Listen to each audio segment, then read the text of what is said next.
above as well as under the water.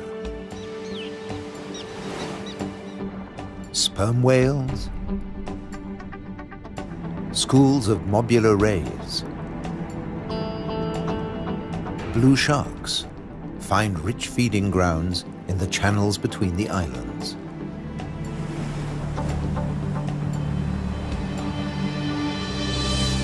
Nutrient-rich reefs draw in life. Blue whales seek out tons of krill in ocean depths. Here, around the Azores, Europe's wild islands.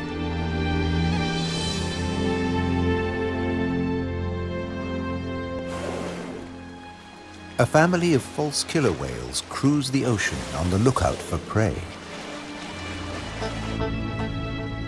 A blue shark patrols alone. Shoalfish confuse single predators.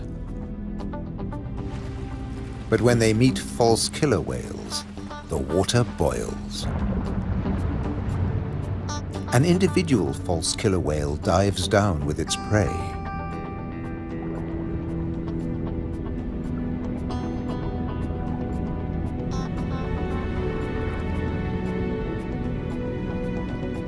A blue shark comes late to the feast, drawn by scent molecules. But this morsel presents a problem.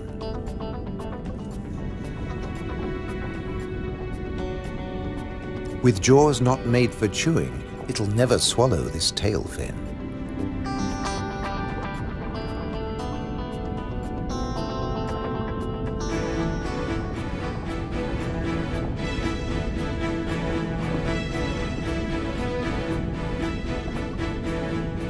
Most fish force water through their gills to breathe.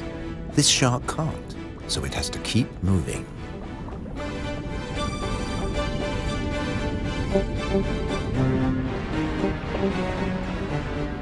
Near the surface, another blue shark is demolishing a tuna. This job its teeth can do: shake and take.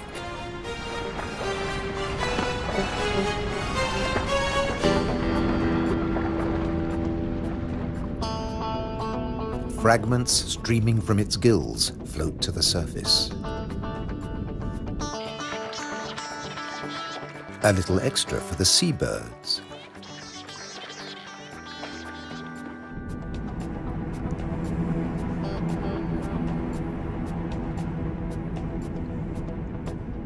Not all the remains go up.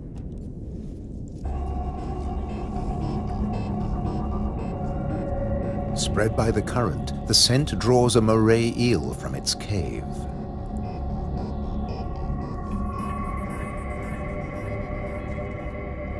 Sea bream, triggerfish, and painted combers are on its tail.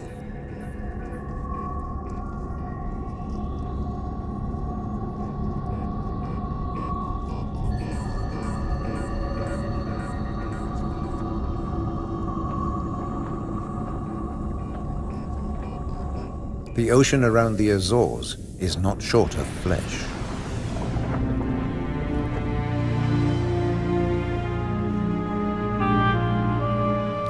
And yet above the water, the islands themselves have no large wild animals. When Portuguese sailors landed on the Azores in 1427, these first humans found no vertebrates at all, except birds and two small species of bat.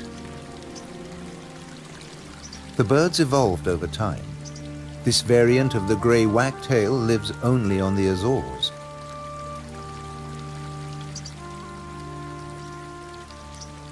With head feathers a different color from its European relatives. Whole islands have changed too. Santa Maria must have been much warmer once.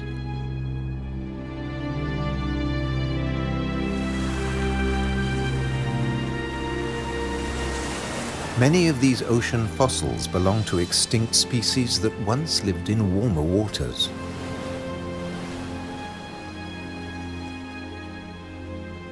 The water temperature may have fallen, but not the diversity of species.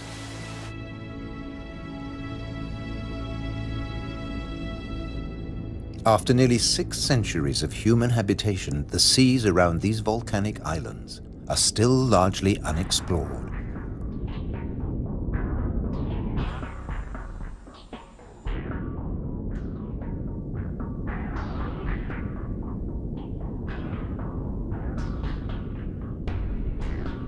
This is the world of the anglerfish.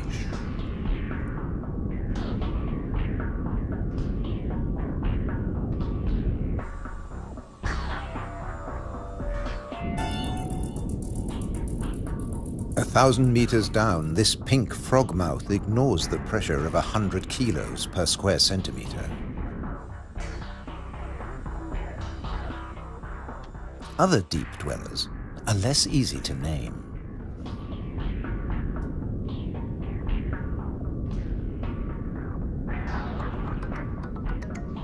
In the darkness, it's easy to underestimate your prey. It has to fit into your stomach.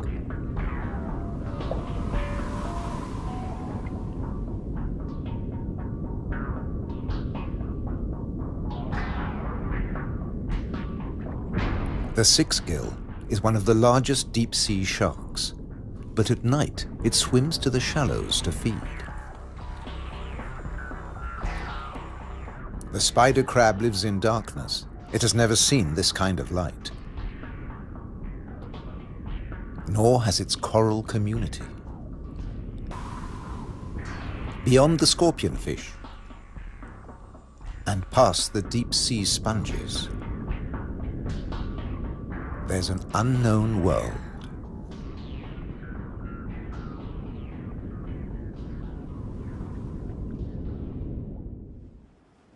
Imagine the Atlantic between Europe and America 8 million years ago.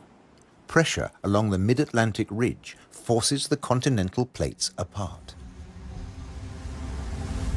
Volcanoes pierce the surface on both the Eurasian and the American side. The Azores.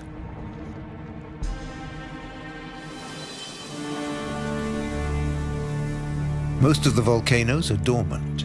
Water, not lava, fills their craters.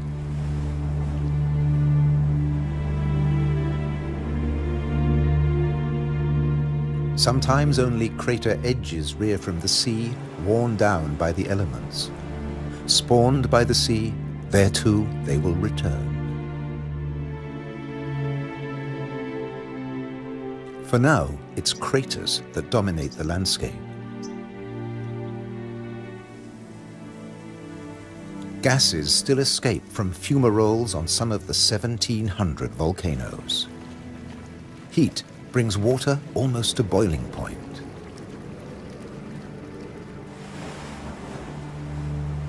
A massive eruption hit Fayal Island 60 years ago.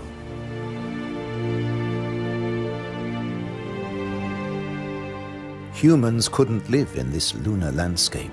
Hundreds followed the sun to America. On the volcano's slopes, life had to begin again. Birds were pioneers on naked rock.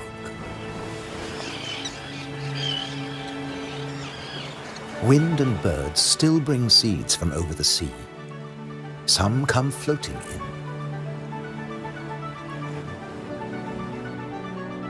Humans brought the Hottentot fig, and plants create the first soil on bare rock.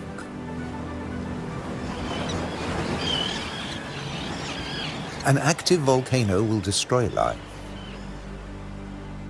Dormant or extinct, it can create it, above and below the water. The underwater cliffs of Formigas are the summit of a volcano. Overall, the waters of Europe's wild islands are home to more than 1,500 species. This is the spiny starfish.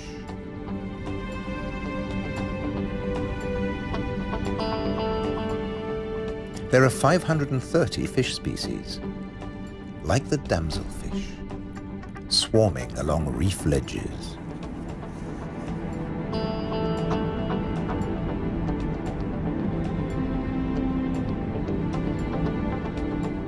The grouper is a formidable loner. Its giant maws scare off intruders.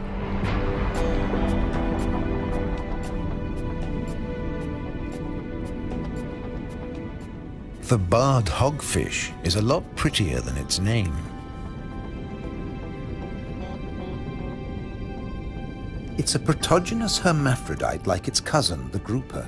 It starts off female until it reaches a certain length.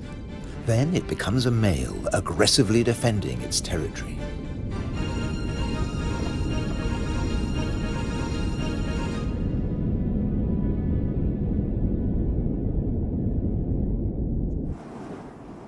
The archipelago's weather changes too, up to 4 seasons in a single day.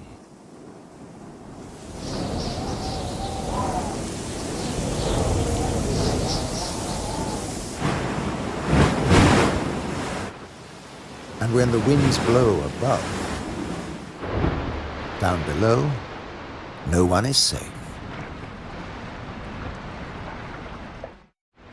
The storm surge tears into the sea floor. But turbulence won't deter European eels from their prey. They're adaptable, living equally happily in salt and in fresh water. This is just swell. Heavy surf stirs up food. For some, that means come out and eat. For others, take cover. The powerful grouper hides in his rock grotto.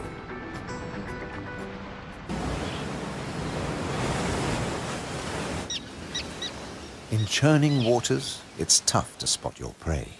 But the common terns have no choice. The first chicks have hatched, and they're waiting to be fed.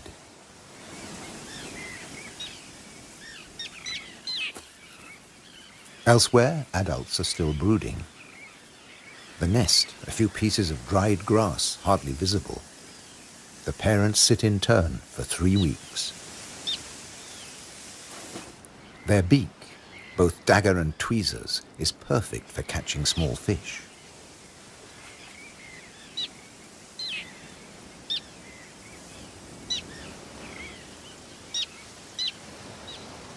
"3,000 pairs breed here.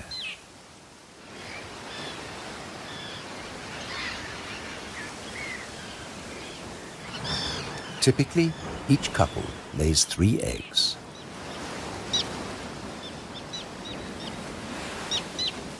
The chicks are fed for 4 weeks, till they can fly as well as their parents.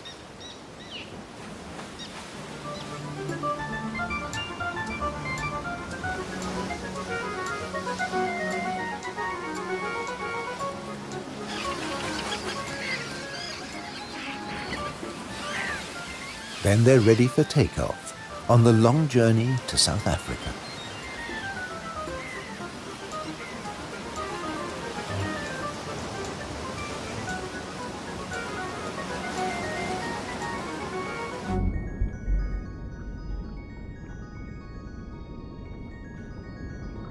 Under the water, survival can depend on staying still, very still, like a wide-eyed flounder.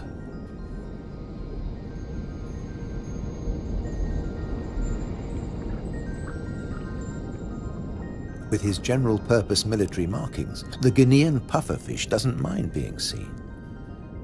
The Atlantic lizardfish doesn't bother with disguises at all. It simply shimmies into the sand.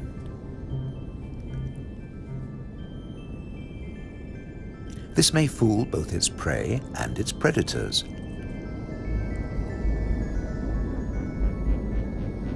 But it won't fool the pufferfish patrol.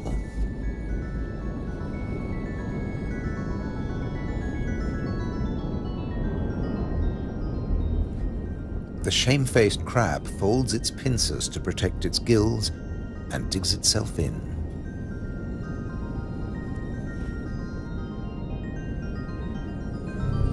Leaving no opening for the plump flatfish.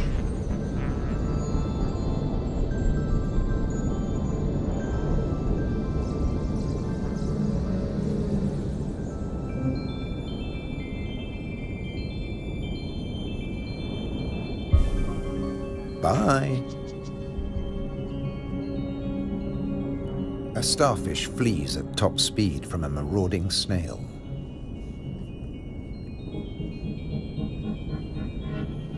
The Triton snail feeds mainly on echinoderms like the purple sea star.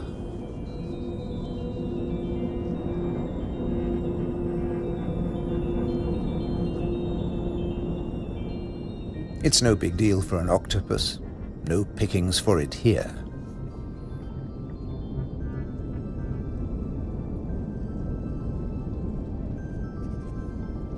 Sacrificing an arm, the starfish gets away.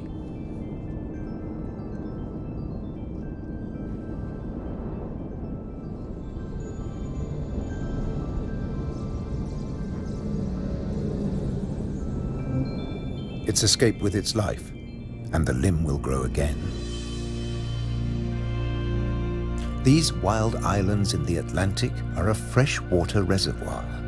Vast amounts of seawater vaporize in the warm ocean air, and freed of salt, they unload onto the Atlantic islands.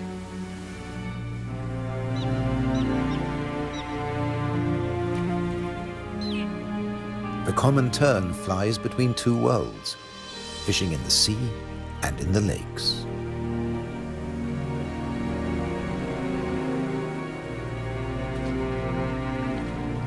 Humans brought the freshwater fish to these islands. Water flows straight off the impervious lava rock.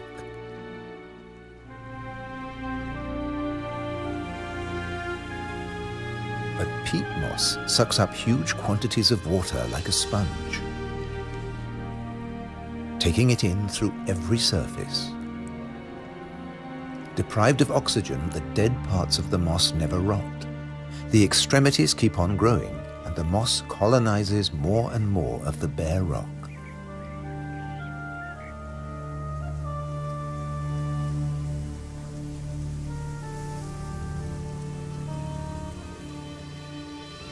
Just beneath, more than 270 caves pierce these wild islands, dark and cold.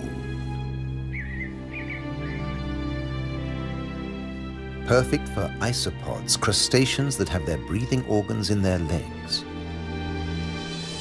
Or for cyanobacteria, a life form that has existed for nearly 4 billion years. Cooling lava drops create amazing shapes. Shark's teeth. It's a hollow, secret world, just waiting to be filled. Past the undersea threshold of the Azores, it's permanent night. Perfect for a nocturnal common stingray.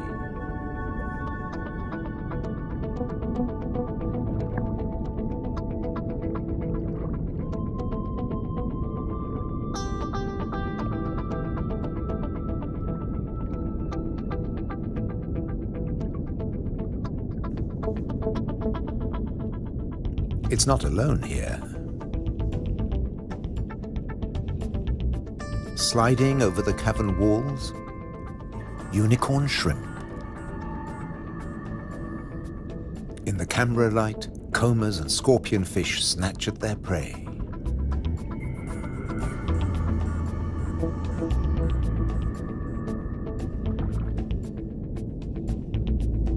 The brown moray eel is cleaning up on the cavern floor. The shrimps come up from deeper waters to spend the winter. For some, it's a short winter. The females packed with blue eggs are especially sought after.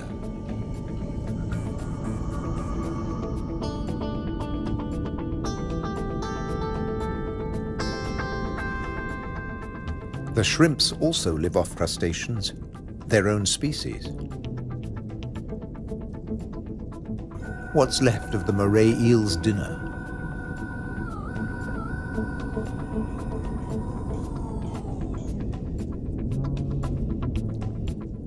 First, eat your neighbor, then take time for a spot of grooming.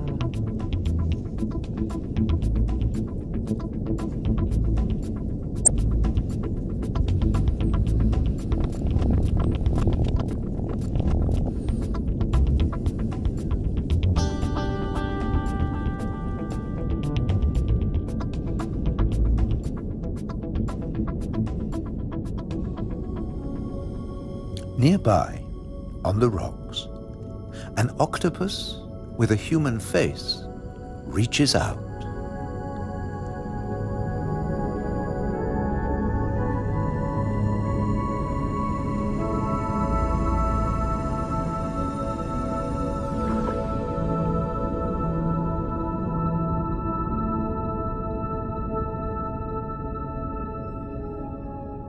The stingray glides back to the ocean.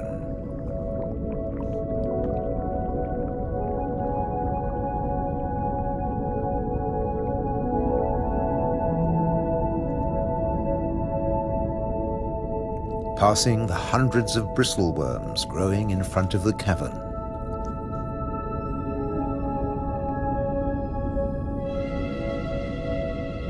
Their tentacles trap particles from the passing current to eat or to construct the tubes they live in.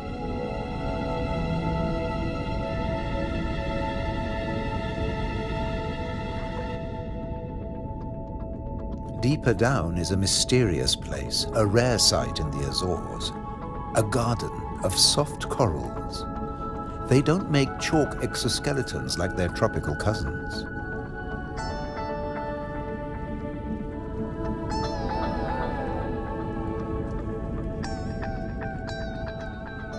The currents carry plankton down to their home on sunken seamounts.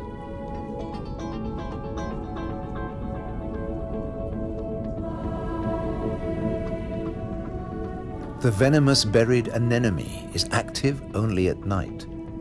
During the day, it contracts.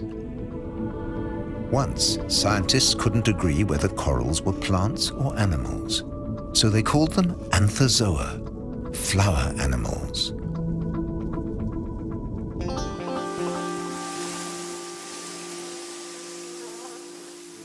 No doubt about these. All the flowers on Europe's wild islands arrived from somewhere else. Hydrangeas came from Asia. Natural boundaries between fields. They're a symbol of the Azores.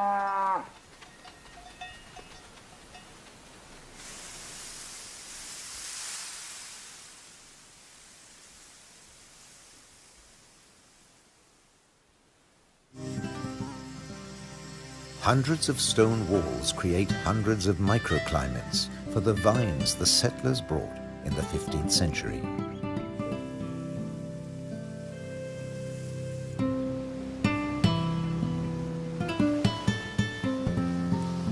"400 years later, the vineyards were abandoned as islanders left for America.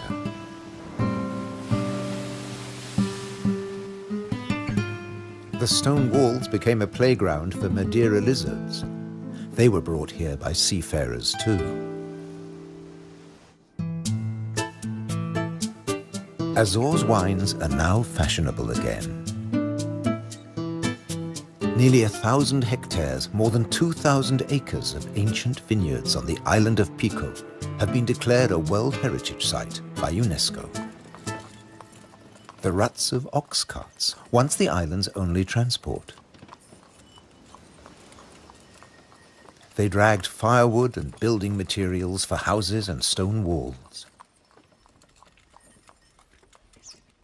And they carried the new wines down to the coast to ship to Europe. But at a cost. Beneath these waters is the strangest, most dangerous place on the Azores. They call it the Anchor Graveyard. Scores of great iron anchors lying on the seabed.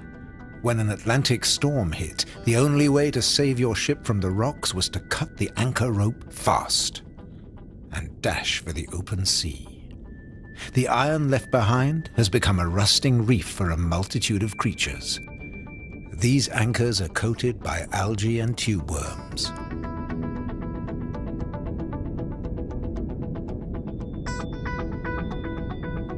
A shark's outline protects hiding fish. The grim-looking sea robin feels its way. The 3 front spines of its pectoral fins have their own receptor cells for finding food. The Mediterranean mooray's mouth is mournful, but it's miming the call of the sea robin's swim bladders. A common octopus discreetly searches for food. It will fit in anywhere.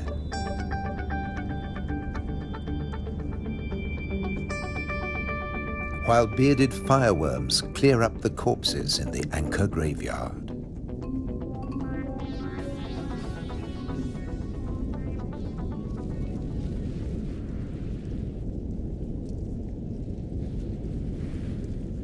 They are the mobile relatives of the immobile tube worms.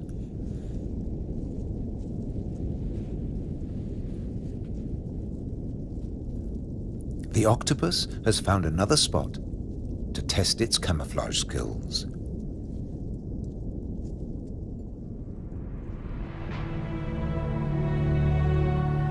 Above water, too, human presence is everywhere, even in the craters.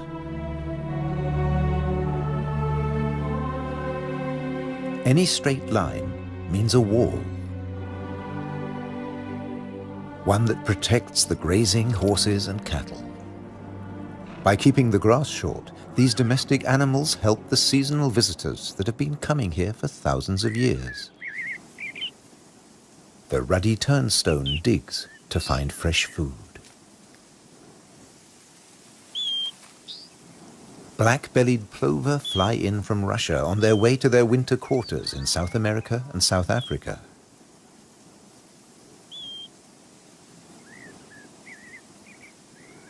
The ruddy turnstone drops in from the Arctic. The northern wheatear arrived from Canada via Greenland. The American pipit drifted in from North America. The blackbird? Well, it's here all year round. It's an endemic variety. The male is darker and glossier than its mainland cousin. Birds have to transport their own weight. A little body can be a big advantage on a long journey. But weight doesn't matter to other migrants. They're supported by water.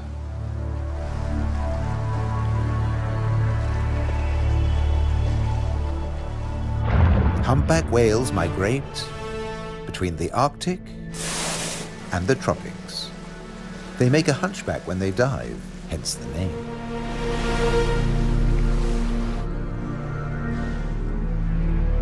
A pod of fin whales, the blue whale's closest relatives, the two species can interbreed.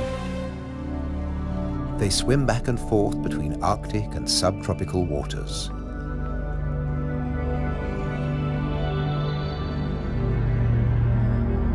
Fin whales and blue whales have their blowhole in the center of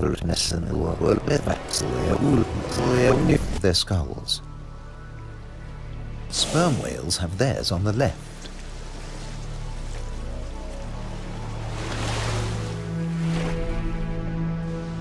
Baleen whales spend long periods sieving krill and plankton from the waters of the Azores.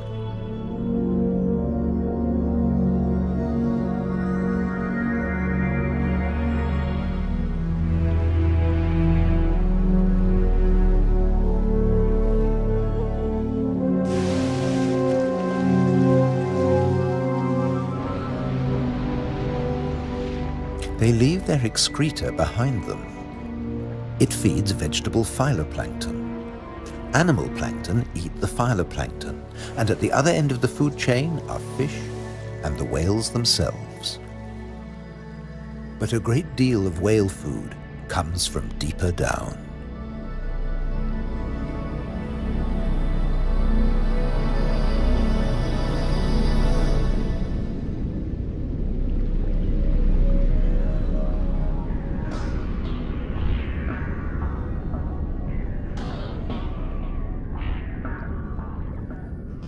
Meanwhile, not all the creatures of the eternal darkness are permanently banished to the depths.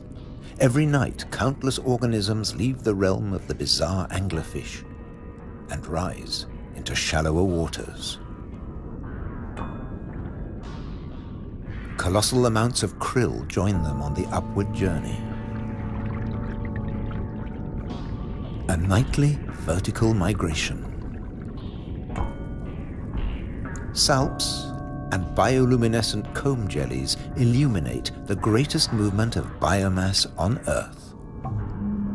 All here to harvest the vegetable plankton or get eaten themselves. This innocent-looking blob is anything but. A Portuguese man-o'-war is a colonial organism, a conglomeration of polyps serving different functions. One polyp is the sail. Innumerable other polyps repel invaders or catch booty with tentacles that stretch up to 30 meters. On the right, a salp has become ensnared. Venom from stinging cells kills the prey. The tentacles drag it to the mouth.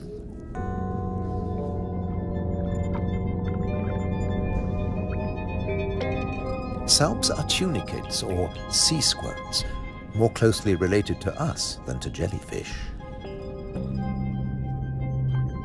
Delicate bands of muscle rhythmically contract, pumping water through the salp's body, filtering its food.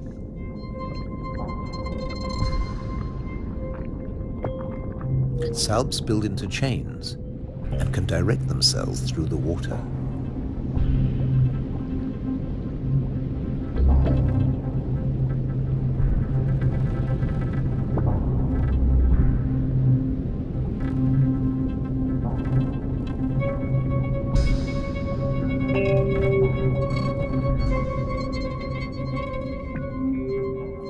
A chain can be up to a meter or longer.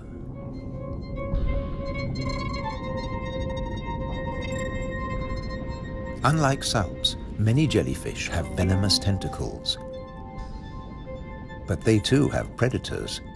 They're one of the favorite foods of loggerhead sea turtles. On their 5-year journey from the Florida beach where they were born, they swallow innumerable jellyfish immune to the venom. But there's another hitch. Comb jellies have no sting cells, but in the water they look a lot like drifting plastic.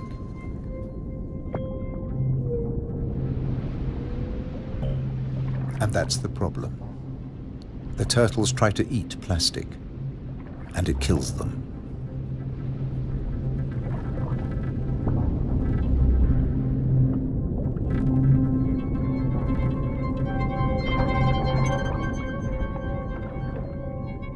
This is a great jellyfish hunter.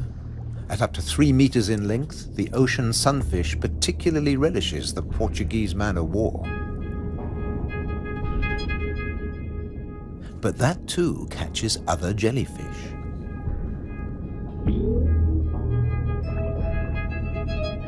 The sunfish can dive.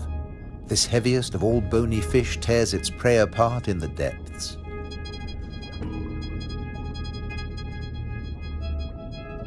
The man-o'-war must stay on the surface, but it's a most effective hunter.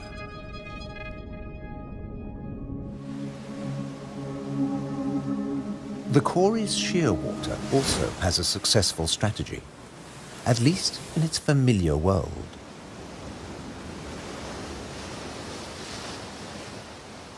It deposits its eggs in niches high on the rocky cliffs. No surf, no high tide can reach its young. But now they face a new danger. Stray cats.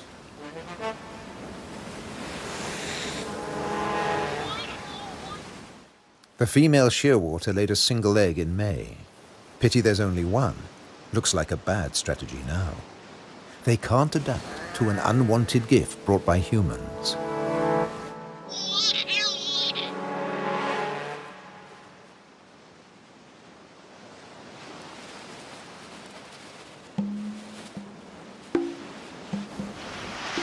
On the island of Corvo, more than 80% of predated chicks are the victims of cats.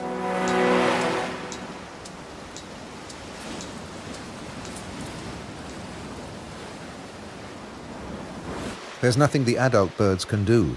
They spend the whole day out over the sea.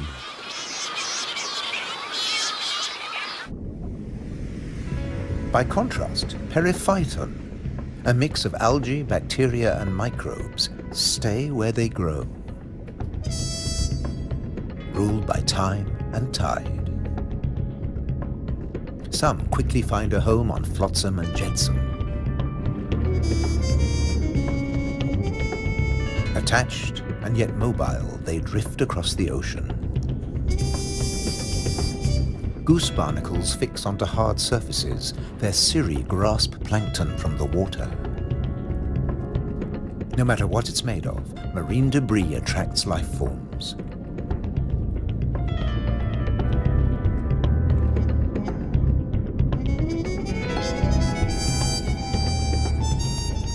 One of the ocean's fastest swimmers likes to stay close to flotsam, the mahi-mahi.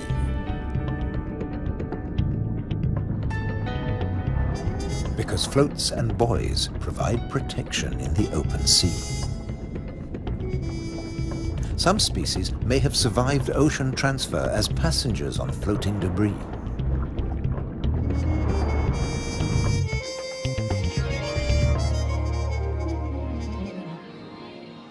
When shearwater breed, dusk brings a deafening chorus. Parent birds calling to their young as they return from the sea.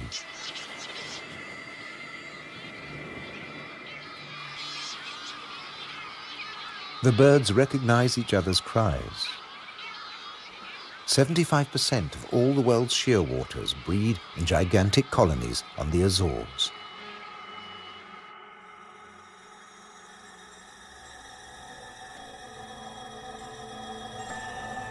The name Madeira lizard says it all. This creature originated on a distant island. The Madeira wall lizard is very common on the Azores. It's one of the few reptiles found on these islands, and it's very fond of nectar. Invertebrates and vegetable matter complete its diet.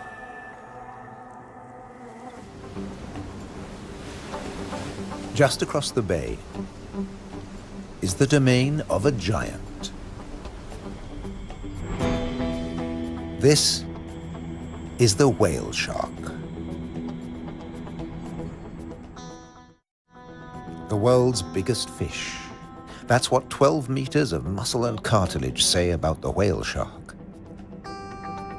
Like mobula rays, it's mainly a plankton eater, but also eats crustaceans and small fish.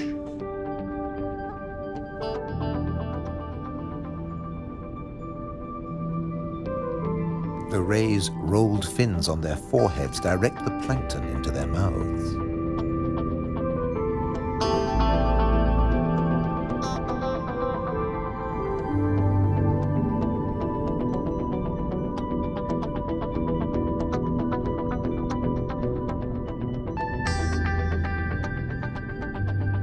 Mobula rays are part of the manta ray family. They cruise in small groups, shadowed by fish using them as cover and picking up their leftovers. Flying in slow motion, the rays dance through the ocean, round the volcanoes.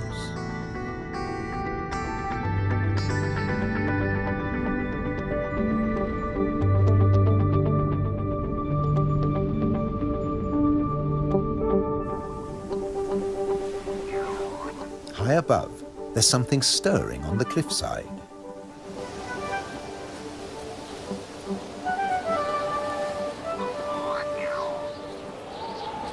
A Cory's shearwater leaves the nest niche for the first time. He doesn't know a thing about flying, but his parents have stopped feeding him. He has to learn to fly as fast as possible, or he'll never have a meal again.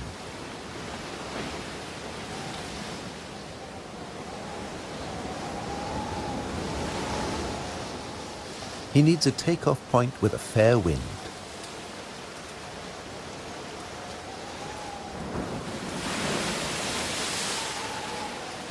Even on the rocks, he looks unsteady.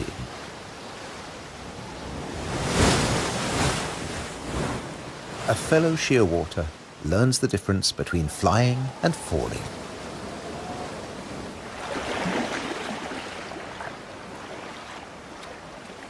If you're already on the surface of the sea, there's nowhere further to fall.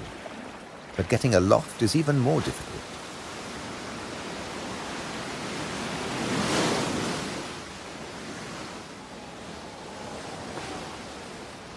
Wings over water. That's the right idea.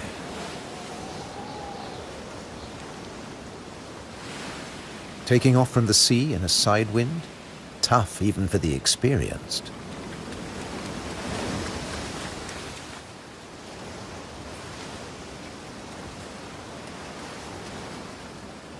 It's now or never. Pluck up your courage. Embrace the wind and off to South America.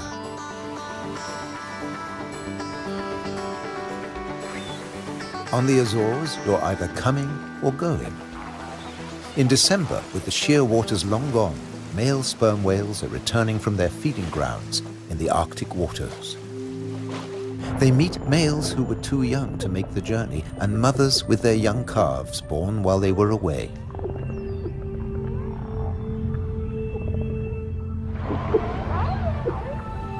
While the mother dives for food, her calf stays on the surface. It'll be 2 years before he dives with the group.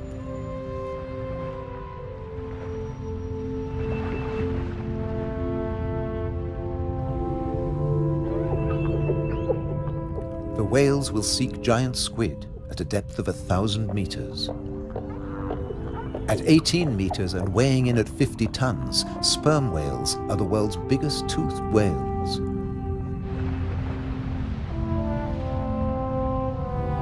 The calf will remain alone for up to an hour, defenseless against a possible attack by killer whales.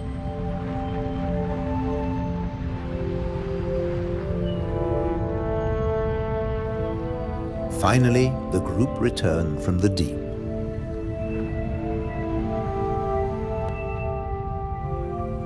The calf is once more under the protection of its mother. She will feed it for 2 years. During this time, she won't fall pregnant. Now the whales can take their ease, preferably hanging vertically in the water.